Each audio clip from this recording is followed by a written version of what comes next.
Hello friends, ഇന്ന് ഞാൻ മുടി കൊഴിച്ചിൽ മാറാനും മുടിക്ക് നല്ല ഗ്രോത്ത് കിട്ടാനും ചില ടിപ്സുകൾ പറയാം. ആഴ്ചയിൽ ഒരിക്കലെങ്കിലും ഉണ്ടല്ലോ, നമ്മൾ കുറച്ച് ഓയിൽ എടുത്തിട്ട് നന്നായി മസാജ് ചെയ്തതിന് ശേഷം ഒരു 30 മിനിറ്റ് തലമുടിയിൽ തന്നെ വയ്ക്കണം. എന്നിട്ട് യു ക്യാൻ വാഷ് ഇറ്റ്. എപ്പോഴെങ്കിലും നമ്മൾ 30 മിനിറ്റ് കഴിഞ്ഞതിന് ശേഷം കഴുകി കളയാം.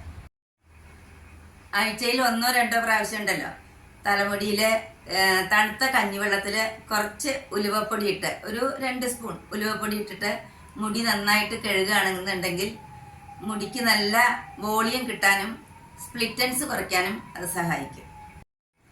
രാത്രിയിലുണ്ടല്ലോ 5-6 ബദാം ഉണ്ടല്ലോ, അത് വെള്ളത്തിലിട്ട് വെക്കുക. എന്നിട്ട് രാവിലെ എടുത്തിട്ട് അതിൻ്റെ തൊലി കളഞ്ഞതിന് ശേഷം അത് കഴിക്കുകയാണെന്നുണ്ടെങ്കിൽ നമ്മുടെ മുടിക്ക് നല്ല നീളം കിട്ടാൻ സഹായിക്കും.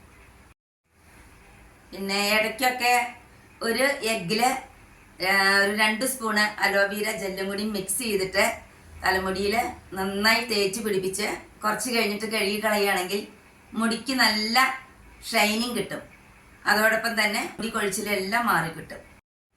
എന്നും രാത്രിയിൽ ഉറങ്ങാൻ പോകുന്നതിന് മുമ്പ് കുറച്ച് ലൂസായിട്ട് മുടി പിന്നിടുകയോ അതല്ലെങ്കിൽ മുകളിലേക്ക് കുറച്ച് ലൂസായിട്ട് കെട്ടി വയ്ക്കുകയോ ചെയ്തു കഴിഞ്ഞാൽ മുടിക്ക് നല്ല ഉള്ളും കരുത്തും നീളവും കിട്ടും.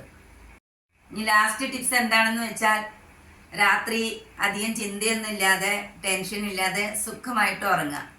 നര ഉൾപ്പെടെയുള്ള എല്ലാ പ്രശ്നങ്ങൾക്കും മുടിക്ക് നല്ലൊരു പരിഹാരമാണ് ഇത്.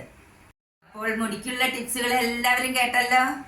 Okay, bye, thank U.